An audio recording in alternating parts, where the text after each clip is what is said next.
Model എക്സാമിനൊക്കെ പോയി പാസ്സായെന്ന് പറഞ്ഞില്ലേ ആൾ, ഏറ്റവും കൂടുതൽ മാർക്ക് കിട്ടിയെന്ന് പറഞ്ഞില്ലേ, നോട്ട് ബൈ മെറിറ്റിൽ അത് വർക്ക് ചെയ്തെന്ന് പറഞ്ഞില്ലേ, അവരുടെ കഴിവിനേക്കാൾ ഉപരി മാർക്ക് അവരുടെ ബാച്ചിൽ കൂടുതൽ മാർക്ക് അവർക്ക് കിട്ടിയെന്ന് പറഞ്ഞില്ലേ. എന്താ കിട്ടിയത്?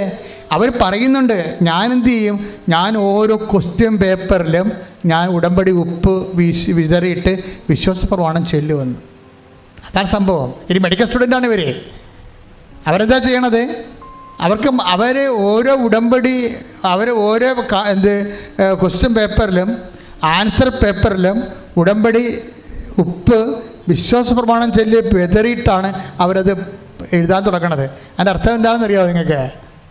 ഉടമ്പടി ഉപ്പ് എന്തിനാണ് വിതറണത്?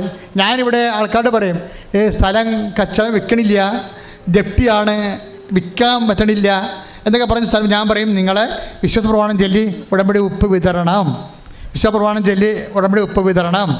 അപ്പോൾ ചില ആൾക്കാർക്ക് ഉടമ്പടി പ്രകാരം വിതറാൻ അറിയാം. ചില മന്ദബുദ്ധികൾ അവർ ഉടമ്പടി എടുത്ത് കാണത്തില്ല.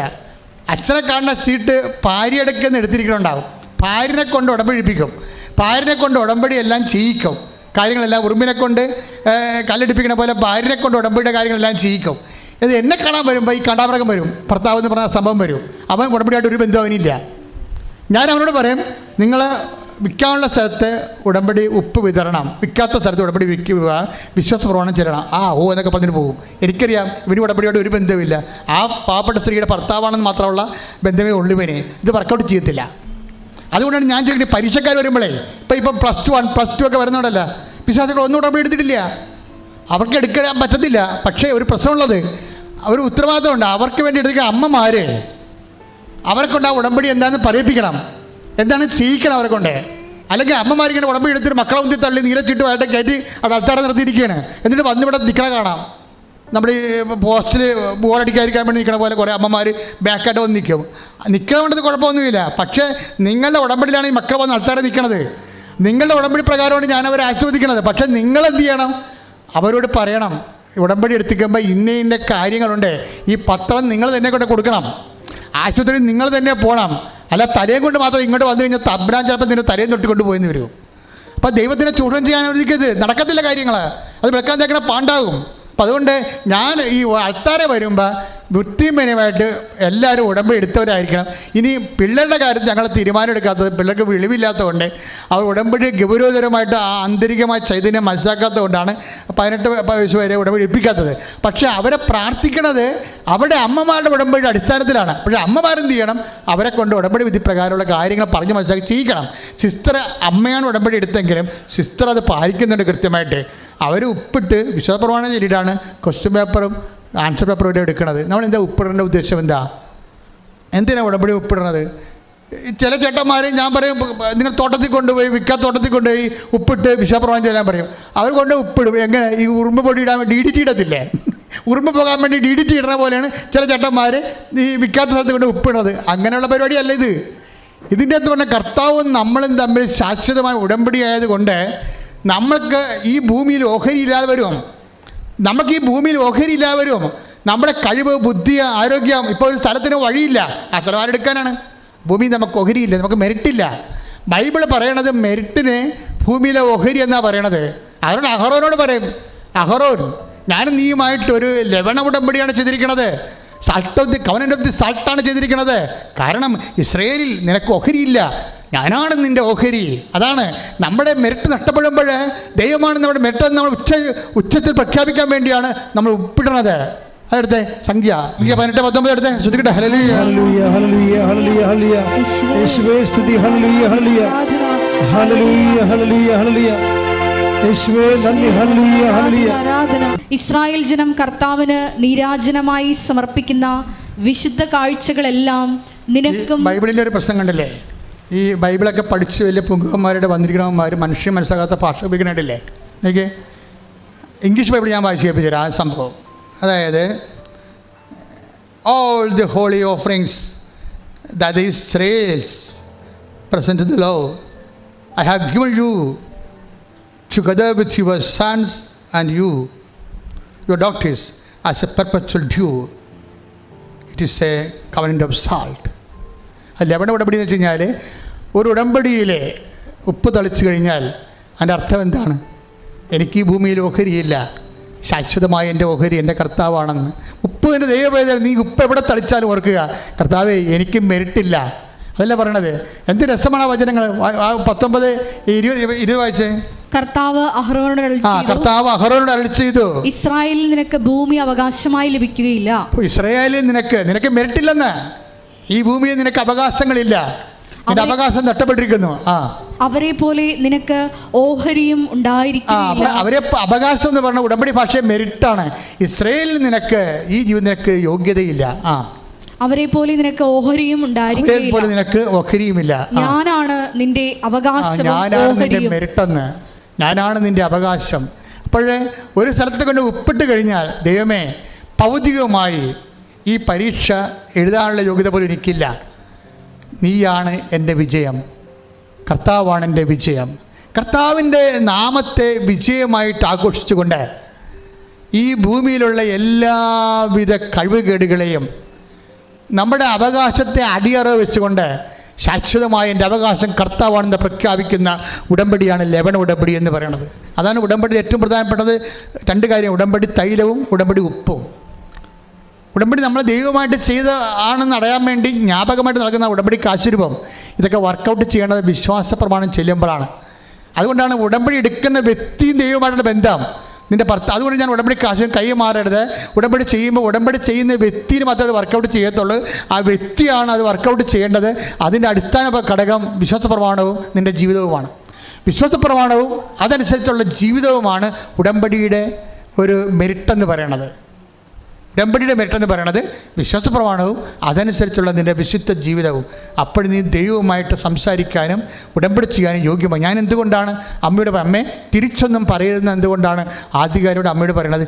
തിരിച്ചു പറഞ്ഞാൽ ഈ ചാരാൻ പറ്റുകാരന് 100,000 കുറ്റങ്ങൾ പറയാനുണ്ടാകും. ഇപ്പോൾ അതല്ല ആവശ്യം. ഇപ്പോൾ അവൻ നിലനിൽക്കുക, അവൻ്റെ കുഞ്ഞുങ്ങളെ പക്ഷം കഴിച്ച് പോവുക എന്നുള്ളതാണ് ആവശ്യം. അതുകൊണ്ട് അവൻ്റെ നിലനിൽപ്പിന് വേണ്ടി അമ്മ വിഷയത്തിൽ ഇടപെടണം. അമ്മ കൃത്യമായിട്ട് ഇടപെടും. നിൻ്റെ യോഗ്യതയിലല്ല ഉടമ്പടി വർക്കൗട്ട് ചെയ്യണത്. പക്ഷെ അതിൻ്റെ പേരിൽ ജീവിതകാലം മുഴുവൻ യോഗ്യതയില്ലാത്തവനായിട്ട് ജീവിച്ചുകൊണ്ട് ദൈവത്തെ വഞ്ചിക്കാമെന്ന് ധരിക്കുകയും വേണ്ട. സിസ്റ്റർ മനോഹരമായിട്ടാണ് പരീക്ഷ എഴുതിയിരിക്കുന്നത്. ഞാൻ അതൊരു ജീവിക്കുന്ന സാക്ഷ്യമായിട്ട് മാറും.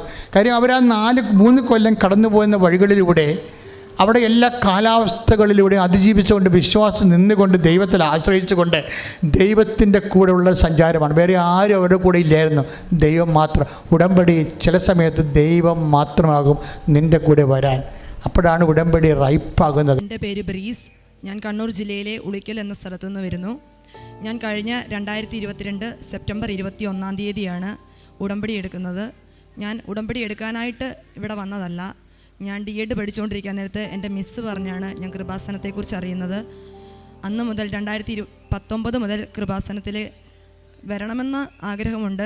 കൃപാസനത്തെക്കുറിച്ച് കൂടുതൽ കാര്യങ്ങളൊക്കെ അറിയണമെന്ന് ആഗ്രഹമുണ്ടായിരുന്നു. പക്ഷേ കൊറോണ ആയതുകൊണ്ടും പല സാഹചര്യങ്ങൾ കൊണ്ടും എനിക്ക് കൃപാസനത്തിൽ വരാനോ പ്രാർത്ഥിക്കാനോ സാധിച്ചിരുന്നില്ല. അങ്ങനെ ഞാൻ കഴിഞ്ഞ 2021 ജൂൺ മാസം 1 കോട്ടയത്ത് പാലായിൽ ചെറുകര സ്കൂളിൽ ഡെയിലി വേജസിൽ ജോലിക്ക് വന്നു. അവിടുത്തെ കഞ്ഞി വെക്കുന്ന ചേച്ചി ഒരു ദിവസം എന്നോട് പറഞ്ഞു, ഞങ്ങൾ കൃപാസനത്തിൽ പോകുന്നുണ്ട്, നീ വരുന്നുണ്ടോ എന്ന് ചോദിച്ചു. അപ്പോൾ ഞാൻ പറഞ്ഞു എനിക്ക് ആഗ്രഹമുണ്ട്, ഞാൻ ചേച്ചിയുടെ കൂടെ വരാമെന്ന് പറഞ്ഞ് ഞാൻ എൻ്റെ റിലേറ്റീവിൻ്റെ വീട്ടിലായിരുന്നു താമസിച്ചുകൊണ്ടിരുന്നത്. ഞാൻ അങ്ങനെ ചേച്ചിയുടെ കൂടെ കൃപാസനത്തിൽ നാളെ പോവാമെന്ന് അവിടെ ചെന്ന് പറഞ്ഞപ്പോൾ അവരെന്നോട് പറഞ്ഞു, വേണ്ട, പൂജ ഹോളിഡേയ്സിൻ്റെ ലീവിന് നമുക്കെല്ലാവർക്കും ഒന്നിച്ച് പോകാമെന്ന് പറഞ്ഞു. അപ്പോൾ ഞാൻ ചേച്ചിയെ വിളിച്ച് പറഞ്ഞു, ചേച്ചി ഞാൻ വരുന്നില്ല, ഞാൻ പൂജ ഹോളിഡേയ്സിന് എല്ലാവരുടെയും കൂടെ ഒന്നിച്ച് വന്നോളാം എന്ന് ചേച്ചിയോട് പറഞ്ഞു. അത് കഴിഞ്ഞ് ഞാൻ കുറേ രാത്രിയിൽ ഞാൻ ആലോചിച്ചു, എനിക്കിപ്പം മാതാവായിട്ട് ഇങ്ങോട്ട് ചിലപ്പോൾ ഞാനവിടെ ചെല്ലാൻ, മാതാവിൻ്റെ അടുത്ത് വരാൻ മാതാവിന് എന്നെ വിളിക്കാൻ തോന്നിയതുകൊണ്ടായിരിക്കും ചേച്ചി വഴി എന്നെ വിളിച്ചതെന്ന് തോന്നി. ഞാൻ അവസാനം എൻ്റെ തീരുമാനം മാറ്റി ഞാൻ ചേച്ചിയെ വിളിച്ച് പറഞ്ഞു, ചേച്ചി രാവിലെ പോകുന്ന കൂട്ടത്തിൽ ഞാനും വരുന്നുണ്ടെന്ന്. അങ്ങനെ ഞാൻ രാവിലെ 2022 സെപ്റ്റംബർ 21 രാവിലെ 7 മണിയായപ്പം 7:15 ഇവിടെ വന്നപ്പോഴത്തേനും ഇവിടെ അന്ന് ഒരു ഹോളിഡേ ആയിരുന്നു. അതുകൊണ്ട് തന്നെ ഇവിടുത്തെ ടോക്കൺ എല്ലാം ആദ്യത്തെ ബാച്ചിൻ്റെ സെക്ഷൻ്റെ കഴിഞ്ഞായിരുന്നു. അപ്പോൾ ഞങ്ങളോട് പറഞ്ഞു, ഇനി 9 മണിക്ക് ടോക്കൺ കൊടുക്കാൻ തുടങ്ങുള്ളൂ, 2 മണിയുടെ ബാച്ചിനെ കയറാൻ പറ്റുള്ളൂ എന്ന് പറഞ്ഞു. അപ്പോൾ ഉടമ്പടി എടുക്കാനായിട്ടല്ല, ജസ്റ്റ് പ്രാർത്ഥിക്കാനായിട്ട് വന്ന എനിക്ക് ഇവിടെ വന്നു കഴിഞ്ഞപ്പോൾ എന്നാൽ ഉടമ്പടി എടുത്തിട്ട് പോയേക്കാമെന്ന് തോന്നി. അങ്ങനെയാണ് ഞാൻ ഉടമ്പടി എടുക്കുന്നിടത്തേക്ക് വന്നത്. അപ്പം ടോക്കൺ എല്ലാം കൊടുത്തു കഴിഞ്ഞു. 2 മണി വരെ വെയിറ്റ് ചെയ്യാൻ സാധിക്കുമെങ്കിൽ ഇവിടെ നിൽക്കാം, അല്ലെങ്കിൽ വീട്ടിൽ പൊക്കോളാൻ പറഞ്ഞു. അന്ന് എനിക്കൊരു വാശിയായിരുന്നു. ഇത്രയും നാളത്തെ എൻ്റെ ആഗ്രഹം ഞാൻ ഇവിടെ എത്തി, മാതാവിൻ്റെ അടുത്ത് എത്തിക്കഴിഞ്ഞിട്ട് എൻ്റെ സ്വാർത്ഥതയുടെ പുറത്ത്, അല്ലെങ്കിൽ എനിക്ക് സമയമില്ലല്ലോ എന്നോർത്ത് മാറ്റണ്ടല്ലോ എന്ന് പറഞ്ഞ് ഞാൻ ആ ചേച്ചിയോട് പറഞ്ഞു, ചേച്ചി നമുക്ക് ഉടമ്പടി എടുത്തിട്ട് തന്നെ പോകാം എന്ന് പറഞ്ഞ് ഞങ്ങളന്ന് ഉടമ്പടി എടുത്തു. അന്ന് ഉടമ്പടി എടുത്ത് അന്ന് മുതൽ ഇന്ന് ഈ നിമിഷം വരെ മാതാവ് ഒന്നല്ലെങ്കിൽ പല പ്രാവശ്യം എനിക്ക് നിരവധി അനുഭവങ്ങൾ അല്ലെങ്കിൽ അനുഗ്രഹങ്ങൾ തന്നിട്ടുണ്ട്. അത് ഏതെങ്കിലും വിധത്തിൽ എന്നെ അനുഗ്രഹിച്ചിട്ടുണ്ട്. അതിൽ 1 2 അല്ല കുറേയുണ്ട്. അതിലേറ്റവും പ്രധാനപ്പെട്ട ഒരു കാര്യമാണ് ഞാൻ പറയാൻ പോകുന്നത്. കഴിഞ്ഞ മാസം 5-ാം തീയതി എൻ്റെ അച്ഛയ്ക്ക്, എൻ്റെ പപ്പായിക്ക് പനി പിടിച്ചു. 4 കൊല്ലം മുമ്പ് എൻ്റെ അമ്മ മരിച്ചു പോയതാണ്, ക്യാൻസർ ബാധിച്ച് മരിച്ചുപോയി. എനിക്ക് 2 അനിയത്തിമാരാണുള്ളത്, ഞങ്ങൾ 3 പെൺപിള്ളേരാണ്. അപ്പോൾ ജൂലൈ 5-ാം തീയതി എൻ്റെ അച്ഛയ്ക്ക് പനി പിടിക്കുന്നു. അന്ന് ഹോസ്പിറ്റലിൽ ഞങ്ങളുടെ അവിടെ തന്നെ ഒരു ക്ലിനിക്കിൽ പോയി കാണിച്ച് രാവിലെ മുതൽ വൈകുന്നേരം വരെ ഒബ്സർവേഷനിലായിരുന്നു. തിരിച്ച് വീട്ടിൽ വിട്ടു. വൈകുന്നേരം വീട്ടിൽ വന്നു കഴിഞ്ഞിട്ട് റെസ്റ്റ് എടുത്തു, മരുന്നെല്ലാം കഴിച്ചു. പനി കുറയുന്നില്ല. പിറ്റേന്ന് രാവിലെ അനിയത്തി, ഞാനിവിടെ കോട്ടയത്ത് ജോലി ചെയ്യുന്നതുകൊണ്ട് അന്ന് വെള്ളപ്പൊക്കത്തിൻ്റെ സമയമാണ്, അപ്പോൾ ഞങ്ങൾക്കൊക്കെ അവധിയാണ്. അപ്പോൾ അവൾ രാവിലെ പള്ളി കഴിഞ്ഞ് വന്നപ്പോൾ അവൾ എന്നെ വിളിച്ച് പറഞ്ഞു, എടി അച്ഛയ്ക്ക് പനിയാ, എഴുന്നേക്കാനൊന്നും പറ്റത്തില്ല, കുറച്ച് സീരിയസ് ആശുപത്രി പോകണമെന്ന് പറഞ്ഞു. അപ്പം ഞാൻ പറഞ്ഞു, നിങ്ങൾ അച്ഛയ്ക്ക് ഡ്രൈവ് ചെയ്യാൻ പറ്റത്തില്ലാത്തതുകൊണ്ട് നിങ്ങളൊരു ഓട്ടോ പിടിച്ച് പോകാൻ പറഞ്ഞ്. അത്രയും ഞാൻ പറഞ്ഞു ഡെങ്കിപ്പനിയുടെയൊക്കെ സീസണല്ലേ, പോയിട്ട് ബ്ലഡ് ടെസ്റ്റ് ചെയ്യാനും പറഞ്ഞ് അവരെ രാവിലെ വിളിച്ച് പറഞ്ഞ്. അങ്ങനെ അവർ രാവിലെ ഹോസ്പിറ്റലിൽ പോയി. ഹോസ്പിറ്റലിൽ ചെന്ന് വണ്ടി ഓടിക്കത്തില്ലായിരുന്നു, എന്നിട്ട് പോലും അച്ഛൻ വണ്ടി ഓടിച്ച് അവിടെ ചെന്ന് അച്ഛയുടെ ശരീരത്തെ അച്ഛയ്ക്ക് പോലും ഒന്ന് തൊടാനോ ഒന്നും പറ്റത്തില്ലാത്ത പോലെ ബുദ്ധിമുട്ടായിരുന്നു. അവിടെ ചെന്ന് സിംറ്റംസ് എല്ലാം കണ്ടപാടെ ഡോക്ടേഴ്സ് പറഞ്ഞു, ഇത് എലിപ്പനിയാണ്, നിങ്ങൾ ഉടനെ ഒന്നെങ്കിൽ പരിയാരം മെഡിക്കൽ കോളേജിലേക്കോ അല്ലെങ്കിൽ കണ്ണൂർ ജില്ലാ ഹോസ്പിറ്റലിലേക്കോ കൊണ്ടുപോക്കോ, ഇവിടെ നിർത്തണ്ടെന്ന് പറഞ്ഞ് ഞങ്ങൾക്ക് ജസ്റ്റ് ഒരു ഇഞ്ചക്ഷനും തന്ന് അവിടുന്ന് എമർജൻസി ആയിട്ട് 108 ആംബുലൻസ് വിളിച്ച് ഞങ്ങൾ കണ്ണൂർ ജില്ലാ ഹോസ്പിറ്റലിലേക്ക് കൊണ്ടുപോയി ഡയറക്റ്റ് ICUവിൽ ആക്കി. അന്ന് വൈകുന്നേരം ഞാനിവിടെ വെള്ളിയാഴ്ചയായിരുന്നു, അന്ന് 6-ാം തീയതി വെള്ളിയാഴ്ച, കഴിഞ്ഞ മാസം ജൂലൈ 6-ാം തീയതി വെള്ളിയാഴ്ച. അന്ന് വൈകുന്നേരത്തെ വണ്ടിക്ക് ഞാൻ കോട്ടയത്ത് നിന്ന് കണ്ണൂർക്ക് പോയി. ശനിയാഴ്ച രാവിലെ അവിടെ ചെന്നപ്പോൾ ഞങ്ങൾ വീട്ടിൽ നിന്ന് ഹോസ്പിറ്റലിൽ നിന്ന് കണ്ണൂരേക്ക് ചെല്ലുമ്പോൾ 2.4 ആയിരുന്നു ക്രിയാറ്റിൻ ലെവൽ. എലിപ്പനി കൂടുതലായിപ്പോൾ. എലിപ്പനി വന്നതൊന്നും അറിഞ്ഞില്ല. പനിച്ച് കഴിഞ്ഞപ്പോഴാണ്, പനി പുറത്ത് വന്നപ്പോഴാണ് ക്ഷീണം. ആരോഗ്യമുള്ളതുകൊണ്ട് തന്നെ പെട്ടെന്നൊന്നും പുറത്ത് വന്നില്ല. പനി പിടിച്ച് അങ്ങനെ അച്ഛൻ പറഞ്ഞു, എനിക്ക് കുറേ കൊല്ലങ്ങൾ കൂടിയാണ് പനി വരുന്നത് എന്നൊക്കെ പറഞ്ഞാണ് അങ്ങനെ ആശുപത്രി കാണിച്ചത്. അപ്പം സിംറ്റംസ് എല്ലാം കണ്ട് എലിപ്പനിയാണെന്ന് അറിഞ്ഞു. ടെസ്റ്റ് ചെയ്ത് നോക്കിയപ്പോൾ ക്രിയാറ്റിൻ ലെവൽ 2.4 ആയിരുന്നു. അത് കഴിഞ്ഞ് യൂറിൻ ടെസ്റ്റ് ചെയ്ത് നോക്കിയപ്പോൾ യൂറിൻ വരുന്നില്ലായിരുന്നു. യൂറിൻ ഒന്നും പോകാതെ ICUവിലായിരുന്നു. ICUവിൽ ഞാൻ അന്ന് രാവിലെ ചെന്നപ്പോൾ അന്നത്തെ രാവിലത്തെ ഇതിൽ 3 ആയിട്ട് ക്രിയാറ്റിൻ ലെവലെല്ലാം കൂടി. അന്ന് വൈകുന്നേരം, ശനിയാഴ്ച വൈകുന്നേരം ഡോക്ടേഴ്സ് ഞങ്ങളോട് പറഞ്ഞു, കിഡ്നി ഓൾമോസ്റ്റ് ഫെയിലിയറാണ്. അപ്പം അന്ന് വൈകുന്നേരം ജസ്റ്റ് യൂറിൻ പോകാൻ തുടങ്ങിയപ്പോൾ ഞങ്ങളോട് പറഞ്ഞത്, യൂറിൻ പോകുന്നതുകൊണ്ട് മാത്രം കിഡ്നി ഫങ്ഷനിങ് ആണെന്ന് നമുക്ക് പറയാം, അല്ലെങ്കിൽ നമുക്ക് വേറൊന്നും പറയാൻ പറ്റത്തില്ല എന്ന് പറഞ്ഞ് ഞങ്ങളോട് പറഞ്ഞു. അതുപോലെ തന്നെ ഞങ്ങളോട് പറഞ്ഞത്, നാളെ ഞായറാഴ്ച നിങ്ങൾ ഡയാലിസിസ് ചെയ്യാൻ വേണ്ടി പ്രിപ്പയർ ആയിരിക്കണം, നമുക്ക് ജസ്റ്റ് പ്യൂരിഫിക്കേഷന് വേണ്ടി. അപ്പം ഞങ്ങൾക്ക് ഡൗട്ടായിരുന്നു, ജീവിതകാലം മൊത്തം ഡയാലിസിസ് ചെയ്യണോ? അപ്പോൾ ഞങ്ങളോട് പറഞ്ഞല്ല, പ്യൂരിഫിക്കേഷന് വേണ്ടിയാണ്, നിങ്ങൾ ഡയാലിസിസിന് ഒന്ന് ഒരുങ്ങണം എന്ന് പറഞ്ഞ് ഞങ്ങൾ ഞായറാഴ്ച രാവിലെ ഡയാലിസിസ് ചെയ്യാമെന്നാണ് ഉറപ്പിൽ നിന്നു. ഞായറാഴ്ച രാവിലത്തെ റിസൾട്ട് വന്നപ്പോൾ ഡോക്ടർ പറഞ്ഞു, ഇപ്പം നമുക്ക് ഡയാലിസിസ് ചെയ്യണ്ട, തിങ്കളാഴ്ചത്തെ റിസൾട്ട് വന്നിട്ട് നമുക്ക് നോക്കാമെന്ന്. കാരണം എൻ്റെ അച്ഛയുടെ ലിവർ മഞ്ഞപ്പിത്തവും കൂടി പിടിച്ചായിരുന്നു. എലിപ്പനി വന്നു, കിഡ്നിക്ക് പ്രശ്നമായി, അതുപോലെ തന്നെ ആൽക്കഹോളിസ്റ്റ് ആയിരുന്നു. അതുകൊണ്ട് തന്നെ മഞ്ഞപ്പിത്തം കൂടുതലായി ബാധിച്ചു. അതുകൊണ്ട് തന്നെ ലിവർ ഓൾമോസ്റ്റ് നിന്നായിരുന്നു, ഫങ്ഷനിങ് ഇല്ലാതെ പോയായിരുന്നു. അപ്പം എൻ്റെ അനുജത്തിയുടെ ഒരു ഫ്രണ്ട് ഡോക്ടറായിരുന്നു. അപ്പം ആ ഡോക്ടർ അദ്ദേഹം പറഞ്ഞു, എടി നിൻ്റെ പപ്പയുടെ ലിവർ വർക്കിംഗ് അല്ല, .something വല്ലതും വർക്ക് ചെയ്തു, അല്ലാതെ ഫങ്ഷനിങ് അല്ല, പുള്ളിയുടെ നില കുറച്ച് ക്രിട്ടിക്കലാണ്. അപ്പോൾ ഞങ്ങൾക്കൊക്കെ ഭയങ്കര ടെൻഷനായി. ആദ്യം ഞങ്ങളോടൊന്നും പറയുന്നില്ലായിരുന്നു, പിന്നെ ഞങ്ങൾ അറിഞ്ഞു കഴിഞ്ഞപ്പോൾ ഞങ്ങൾക്കൊക്കെ ഭയങ്കര ടെൻഷനായി. പിന്നെ ഞങ്ങൾ പ്രാർത്ഥിച്ചു കഴിഞ്ഞ് അന്ന് ഞങ്ങൾ അവിടുത്തെ ഒരു സ്റ്റാഫ് വഴി ഞങ്ങൾ അറിഞ്ഞു ക്രിട്ടിക്കലാണ്, ചിലപ്പോൾ നാളെ രാവിലെ ആകുമ്പോൾ ചിലപ്പോൾ കുറയാം, അല്ലെങ്കിൽ ഇതുപോലെ തന്നെ നിലനിൽക്കാം, ചിലപ്പോൾ ആൾ മരിച്ചു പോയേക്കാം എന്ന് ഡോക്ടർമാർ പറഞ്ഞതായിട്ട് ഞങ്ങൾ അറിഞ്ഞു. അപ്പോൾ ഞങ്ങൾക്കൊക്കെ ഭയങ്കര സങ്കടമായി. എല്ലാവരും പ്രാർത്ഥിക്കാൻ തുടങ്ങി. ഞങ്ങളുടെ അച്ഛയുടെ ഫാമിലി, അമ്മയുടെ ഫാമിലി എല്ലാവരും ഓരോ കുടുംബത്തിൽ നിന്ന് ഓരോരുത്തർ വന്ന് കൃപാസനത്തിൽ മാതാവിൻ്റെ അടുത്ത് ഉടമ്പടി എടുത്ത് പ്രാർത്ഥിക്കുന്നതായിരുന്നു. അപ്പോൾ എല്ലാവരും അച്ഛയ്ക്ക് വേണ്ടി പ്രാർത്ഥിക്കാൻ തുടങ്ങി. അതുപോലെ തന്നെ ഞങ്ങൾ എല്ലായിടത്തും പ്രാർത്ഥനാപേക്ഷകളെല്ലാം കൊടുത്തതിൻ്റെ ഫലമായിട്ട് തിങ്കളാഴ്ച രാവിലത്തെ റിസൾട്ട് വന്നപ്പോൾ, അത് മാത്രമല്ല അതിനു മുമ്പായിട്ട് ഞായറാഴ്ച രാത്രി, ഇതിനു മുമ്പ് ICUവിലായിരിക്കുമ്പോൾ തന്നെ ഞങ്ങൾ ഉടമ്പടി തൈലം അച്ഛയുടെ ശരീരത്ത് മൊത്തം തേക്കുമായിരുന്നു. അച്ഛയും പൂർണ്ണ വിശ്വാസത്തോടെയാണ് ICUവിൽ കടന്നുകൊണ്ടിരുന്നത്. ഒന്നും സംഭവിക്കില്ല എന്നുള്ള വിശ്വാസം അച്ഛയ്ക്കും ഉണ്ടായിരുന്നു.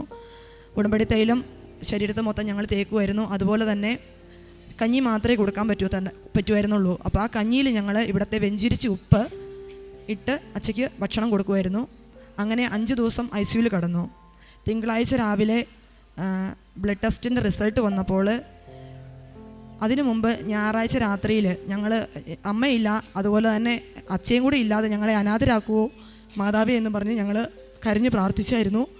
അതുകൊണ്ട് തന്നെ എൻ്റെ ആൻറ്റി എന്നോട് വിളിച്ച് പറഞ്ഞെടി, നീ പ്രാർത്ഥിക്കണം, എൻ്റെ അച്ഛയ്ക്ക് ഒരു കുഴപ്പവും ഇല്ലാതെ ഇവിടുന്ന് നടന്ന് എൻ്റെ വീട്ടിൽ വരുവാണെങ്കിൽ ഞാൻ കൃപാസനത്തിൽ വന്ന് മാതാവിനോട് അച്ഛനെ കൂട്ടിക്കോട്ട് വന്ന് സാക്ഷ്യം പറഞ്ഞേക്കാമെന്നായിരുന്നു ഞാൻ നേർന്നത്. പക്ഷേ ഇപ്പോൾ ഞാൻ കോട്ടയത്ത് നിന്ന് എൻ്റെ ജോലി സ്ഥലത്തു നിന്ന് വന്നതുകൊണ്ട് അച്ഛയെ കൊണ്ടുവരാൻ പറ്റിയില്ല. ഞാൻ അച്ഛയ്ക്ക് നല്ല മെസ്സേജ് അയച്ചായിരുന്നു, എനിക്ക് ഇന്നപോലെ കൃപാസനത്തിൽ പോകാൻ ഒരു അവസരം കിട്ടിയിട്ടുണ്ട്, അതുകൊണ്ട് പിന്നീട് ഒരു ദിവസം നമുക്ക് കൃപാസനത്തിൽ പോകാം, ഞാൻ നാളെ പോയിട്ട് സാക്ഷ്യം പറഞ്ഞോളാം എന്ന് പറഞ്ഞിട്ടാണ് ഞാൻ ഇങ്ങോട്ട് വന്നത്. അങ്ങനെ ഞാൻ മാതാവിനോട് പറഞ്ഞു, എൻ്റെ അച്ഛയ്ക്ക് ഒരു കുഴപ്പമില്ലാതെ എൻ്റെ വീട്ടിൽ വരുവാണെങ്കിൽ ഞാൻ കൃപാസനത്തിൽ വന്ന് സാക്ഷ്യം പറഞ്ഞേക്കാമെന്ന് പറഞ്ഞു. അതിൻ്റെ ഫലമായി രാവിലത്തെ ബ്ലഡ് റിസൾട്ട് വന്നപ്പോൾ എൻ്റെ അച്ഛയുടെ ക്രിയാറ്റിൻ ലെവലൊക്കെ അതുപോലെ തന്നെ നിലനിൽക്കുന്നുണ്ടെങ്കിലും പ്രവർത്തനരഹിതമായിരുന്ന ലിവർ ഫങ്ഷനിങ് തുടങ്ങി. ലിവറിൻ്റെ ഫങ്ഷനിങ് തുടങ്ങിയിട്ടുണ്ട്. അതുകൊണ്ട് ഡോക്ടർ ഞങ്ങളോട് പറഞ്ഞു, തൽക്കാലം ഡയാലിസിസിനെ കുറിച്ച് നിങ്ങൾ ചിന്തിക്കേണ്ട, യൂറിൻ പോകുന്നത് കൊണ്ട് കിഡ്നിയും വർക്കിംഗ് ആണ്, അതുപോലെ തന്നെ ലിവർ ഇപ്പം പ്രവർത്തിക്കാൻ തുടങ്ങിയതുകൊണ്ട് നമുക്ക് ഡയാലിസിസിനെ കുറിച്ച് ഇപ്പം ചിന്തിക്കേണ്ടെന്ന് പറഞ്ഞ് അന്ന് ഉച്ചയ്ക്ക് തന്നെ, തിങ്കളാഴ്ച ഉച്ചയ്ക്ക് തന്നെ എൻ്റെ അച്ഛനെ ICUവിൽ നിന്ന് പുറത്തിറക്കി. അത് കഴിഞ്ഞ് ഞങ്ങൾ കുറച്ച് ദിവസം അവിടെ കടന്നു. അത് കഴിഞ്ഞ് ഡോക്ടർ പറഞ്ഞു, ക്രിയാറ്റിൻ ഒരു 5 ആവുകയാണെങ്കിൽ നിങ്ങൾക്ക് വീട്ടിൽ പോകാം എന്ന് ഞങ്ങളോട് പറഞ്ഞിരുന്നു. ICUവിൽ നിന്ന് ഇറങ്ങി പുറത്തിറങ്ങി കഴിയുമ്പോൾ അച്ഛയുടെ ക്രിയാറ്റിൻ ലെവൽ ക്രമേണ 6.4 ആയിട്ട് കൂടി. അപ്പോൾ ഞങ്ങൾ പറഞ്ഞു, ആ ഹോസ്പിറ്റലിൻ്റെ ലാബിൻ്റെ പ്രശ്നമായിരിക്കാം എന്ന് കരുതി ഞങ്ങൾ പുറത്ത് ലാബിൽ ടെസ്റ്റ് ചെയ്തപ്പോൾ ക്രിയാറ്റിൻ 7 എന്നാണ്, ഞങ്ങൾക്ക് 7.2 അത്രയും ഞങ്ങൾക്ക് കാണിച്ചു. അപ്പോൾ എല്ലാവർക്കും ഭയങ്കര ടെൻഷനായി. പിന്നെ ഞങ്ങളുടെ തൈലം പുരട്ടുന്നതും ഉപ്പിട്ടുള്ള വെഞ്ചിരിച്ച് ഉപ്പ് ഉപയോഗിച്ചുള്ള ഭക്ഷണം കൊടുക്കുന്നതൊന്നും ഞങ്ങൾ നിർത്തിയില്ല, ഞങ്ങൾ കണ്ടിന്യൂ ചെയ്തു. അതിൻ്റെയൊക്കെ ഫലമായിട്ട് ഒരാഴ്ച കഴിഞ്ഞ് ഡിസ്ചാർജായി വീട്ടിൽ ചെന്നു. ഡോക്ടർ ഞങ്ങളോട് പറഞ്ഞു, ഒരാഴ്ച കഴിഞ്ഞ് നിങ്ങൾ ടെസ്റ്റിന് വരണം, വീട്ടിൽ നിന്ന് ടെസ്റ്റ് ചെയ്തിട്ട് വേണം വരാമെന്ന്. വീട്ടിൽ നിന്ന് ഞങ്ങൾ ടെസ്റ്റ് ചെയ്തപ്പോൾ അത്രയും സീരിയസ് ആയിട്ടിരുന്ന അച്ഛയുടെ ക്രിയാറ്റിൻ ലെവൽ 1.5 ആയിട്ട് കുറഞ്ഞു. ഈശോയ്ക്കും മാതാവിനും ഒത്തിരിയേറെ നന്ദി.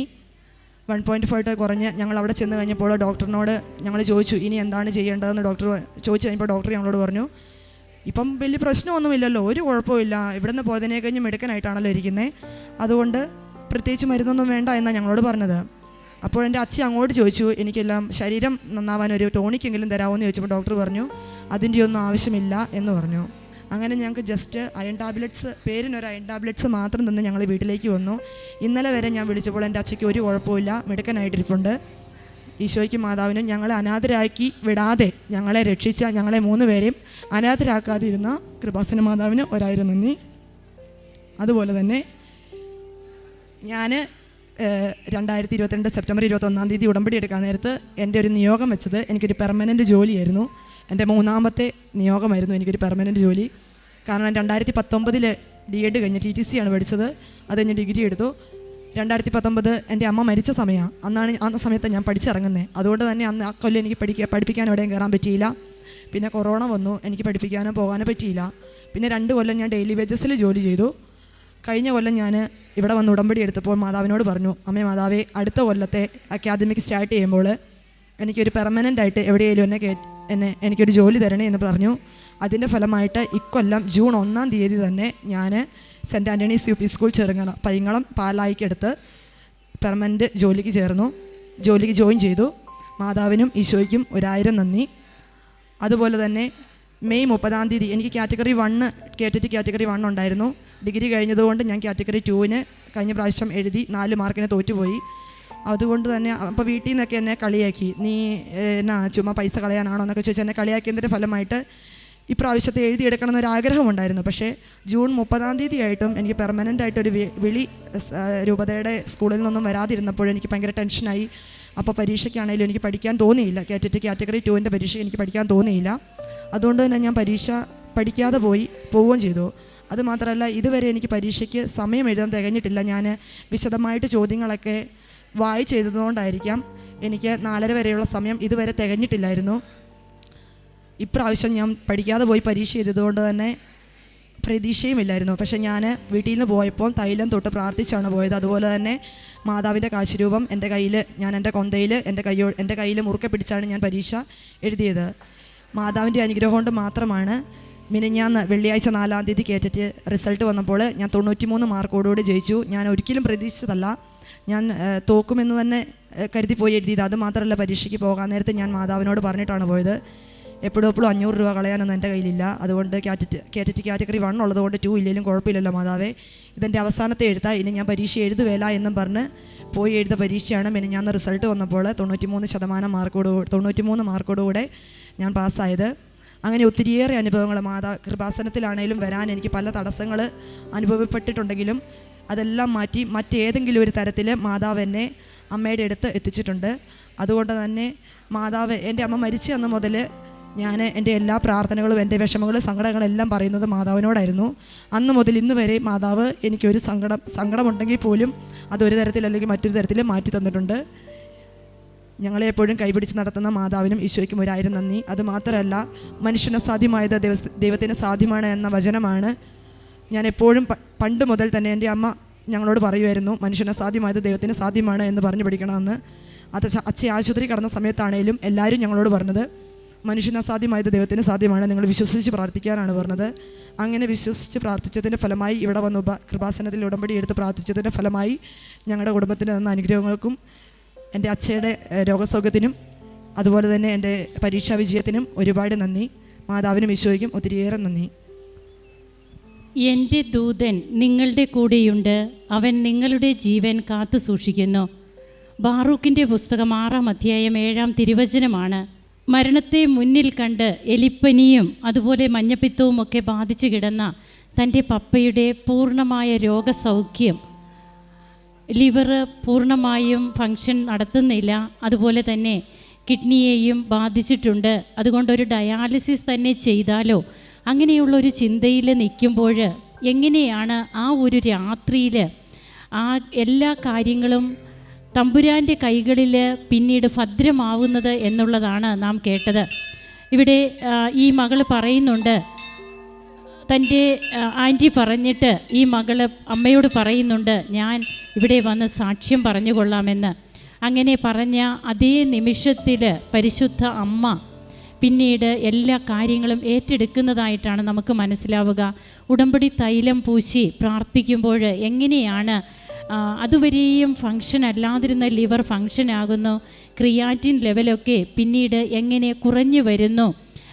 അങ്ങനെ 5 ദിവസം ICUവിലായിരുന്ന ആ മകൻ പിന്നീട് റൂമിലേക്ക് ഷിഫ്റ്റ് ആവുകയും അതുപോലെ ഹോസ്പിറ്റലിൽ നിന്ന് തന്നെ പിന്നീട് കുറച്ച് ദിവസങ്ങൾക്ക് ശേഷം ഡിസ്ചാർജ് ആകുവാനും ഒരു മരുന്നും, അതായത് ഒരു ഫോളോ അപ്പ് ഇപ്പോഴില്ല, ഒരു മരുന്ന് ആ മകൻ എടുക്കുന്നില്ല എന്നാണ് നാം കേട്ടത്. അയൺ ടാബ്ലറ്റ് മാത്രമാണ് ഇപ്പോഴുള്ളത്. ഒരു ടോണിക്കെങ്കിലും കിട്ടുമോ എന്ന് ചോദിച്ചപ്പോൾ ഡോക്ടർ അതിൻ്റെ പോലും ആവശ്യമില്ല എന്നാണ് പറഞ്ഞതെന്ന് നാം കേട്ടു. അങ്ങനെ തൻ്റെ ദൂതനെ അയച്ച് എങ്ങനെയാണ് തമ്പുരാൻ നമ്മുടെ ജീവൻ കാത്തു സൂക്ഷിക്കുന്നത്, എങ്ങനെ പരിശുദ്ധ അമ്മ നമുക്ക് കരുതലും കാവലുമാകുന്നു എന്നുള്ളതാണ് അനുഭവ സാക്ഷ്യം നമ്മോട് പറയുക. അതുപോലെ തന്നെ തൻ്റെ കേറ്ററ്റ് കാറ്റഗറി 2 എക്സാം, അത് ഈ മകൾ ആദ്യം ഒരു 4 മാർക്കിനാണ് ഫെയിലാകുന്നതെന്നാണ് സിസ്റ്ററിനോട് പറഞ്ഞത്. പിന്നീട് എങ്ങനെ അതും പാസ്സാകുന്നു. അങ്ങനെ ഒരു പെർമനൻ്റ് ജോലി, സ്ഥിരമായ ഒരു വരുമാനം, അത് ഈ മകളുടെ ഒരു ആഗ്രഹമായിരുന്നു. ഡെയിലി വേജസിനാണ് TTC കഴിഞ്ഞിട്ട് ഈ മകളെ 2 വർഷമായിട്ട് പഠിപ്പിച്ചു കൊണ്ടിരുന്നത്.